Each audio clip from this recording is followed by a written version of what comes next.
Subscribe and download over 1 million code snippet including this tutorial from codegive.com, link in the description below. The datetime module in Python provides classes for working with dates and times.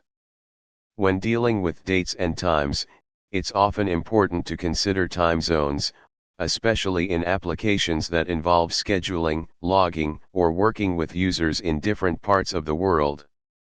This tutorial will guide you through using Python's datetime module along with the pytz library for working with time zones. Before we begin, make sure to install the pytz library, which provides the Olson time zone database. Let's start by exploring basic datetime functionality without time zones. This code will output the current date and time in the default local time zone. Now, let's extend our example to include time zones using the pytz library. This code localizes the current date time to the Americas/New_York time zone.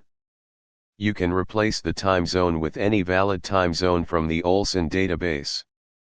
Next, let's see how to convert a date time from one time zone to another. This code converts the previously localized date time from Americas/New_York to Europe/London. Lastly, let's look at how to format date time strings for better readability.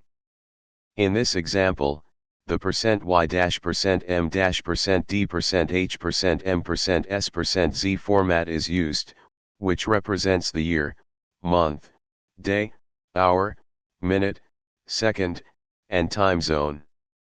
You've now learned the basics of working with Python's datetime module and handling time zones using the pytz library.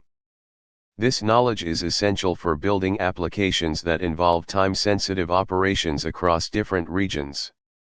Experiment with different time zones and formats to get a better understanding of datetime manipulation in Python. ChatGPT